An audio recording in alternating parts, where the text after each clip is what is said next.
Just when you thought you have finally figured out DeFi, there are always new terms popping up that leave you scratching your head. Hi, I'm Linda. I'm the owner and operator of the MALU Pool on Cardano and a lover of all things crypto. So, let's get into the world of DEXs.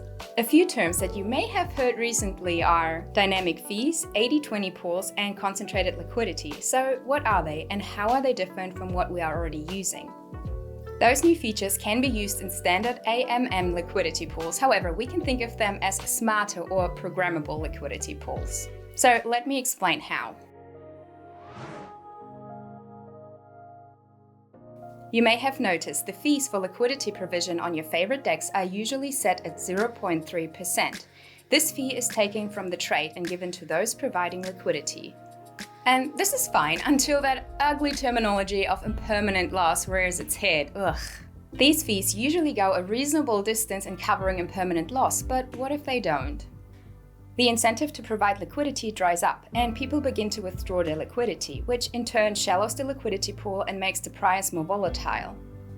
And it's not only that, sometimes it's just not efficient to charge the same 0.3% fee all the time. So how do we fix that? Enter dynamic fees. Dynamic fees will have the ability to adjust the fee charged by the pool based on multiple different parameters, namely volume, impermanent loss, and volatility. With these flexible fees, we will be able to achieve better fees for liquidity providers in times of high volatility and better fees for traders in normal times. The standard AMM pool splits the token pair 50-50. So an 80/20 pool? Yes, you guessed it right. It splits the pool's liquidity so that there is 80% of one asset and 20% of another. And here's the reasoning behind it.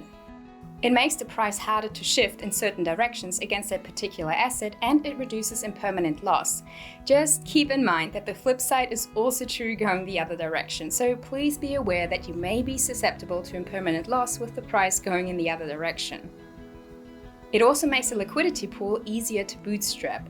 You will only need to match the value of the token into the pool at a 4:1 ratio rather than a 1:1 ratio like in a traditional 50/50 pool. This makes it easier for people with large allocations of tokens like teams or VCs to supply them for liquidity provision rather than selling them and affecting the price negatively. Lastly, and concentrate here, concentrated liquidity. Most of the liquidity in a pool sits idle and is not used to its full potential. That means that the liquidity provided for buying and selling can be used from a price of $0 up to infinity. And so trading from the entire pool's liquidity can be used. Which means that you as a liquidity provider will only have a small amount of your liquidity used, and therefore only generate a small percentage of fees. But with concentrated liquidity, you choose the price value that your liquidity trades at. For example, if you decide to only allow your fluid to trade between 90 cents and $1.10, and the price of the token is within these boundaries, then the pool will select your liquidity to use and you will generate those fees. This incentivizes a much deeper liquidity around a certain price and provides much more stability within certain price bands. The downside is that it is much easier in times of high volatility for you to end up holding 100% of one token and 0% of the other, or potentially exposing you to impermanent loss in a much faster way.